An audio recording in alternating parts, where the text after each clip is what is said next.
धन्यवाद बच्चों।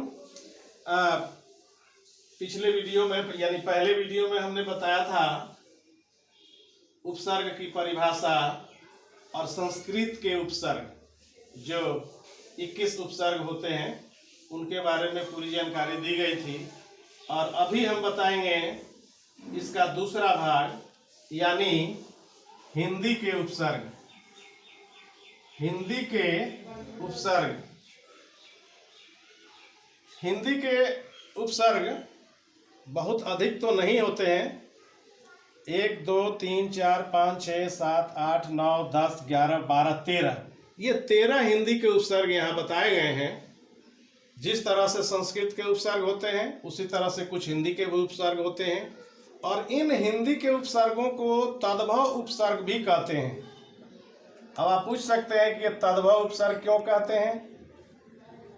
हिंदी के उपसर्ग को तद्भव उपसर्ग और यहाँ संस्कृत के उपसर्ग को तत्सम उपसर्ग।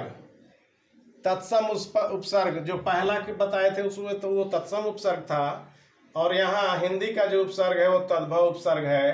तो ये तद्भव क्यों? क्योंकि हिंदी के संस्कृत के बिगड़े हुए शब्दों को तद्भव कहते हैं। तो उन्हीं शब्दों से यहाँ नया शब्द बनेगा, नए शब्द बनेंगे तो इन्हें तद्भव उपसर्ग भी कहा जाता है। सबसे पहला जो उपसर्ग है अ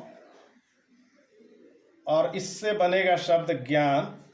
उसमें जुटेगा ज्ञान तो बन जाएगा अज्ञान। मैंने डायरेक्ट बना दिया चूंकि इसमें कोई परेशानी की बात नहीं थी। अ में ज्ञान जुटा तो बन गया अज्ञान।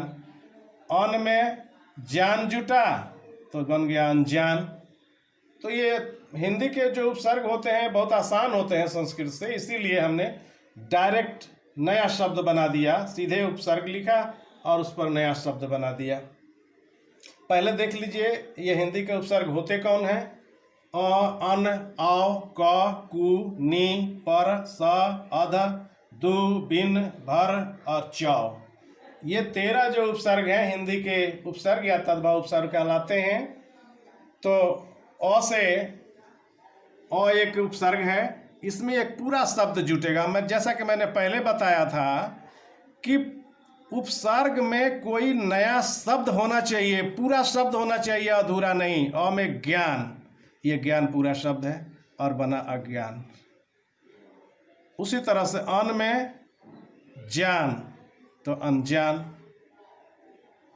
अ में गुण लगा हुआ है, एक नया शब्द है और पूरा शब्द है तो अवगुण। ध्यान यही रखना है कि उपसर्ग के बाद एक पूरा शब्द होना चाहिए, तभी आपका नया शब्द जो बनेगा उपसर्ग से वो सही हो पाएगा। क और इसमें लग गया पूत, पूत माने होता है बेटा तो हो गया कपूत। कु और इसमें लग गया विचार तो कुविचार। नी उसमें लग गया डर तो निडर। पर और इसमें लग गया देश तो परदेश। स और उसमें लग गया पूत तो सपूत, अच्छा बेटा सपूत कहलाता है। अध यानी आधा और मरा, मरा हुआ अधमरा। दु और गुना, दुगुना डबल को कहते हैं। बिन और बात, बिन बात। भर और पूर, भरपूर। उसी तरह से चौ और राहा या राह, चौराहा। उसके बाद तीसरा जो है वह है उर्दू का उपसर्ग। उर्दू के उपसर्ग को हम अरबी फारसी का उपसर्ग भी कह सकते हैं। अरबी और फारसी के जो उपसर्ग होते हैं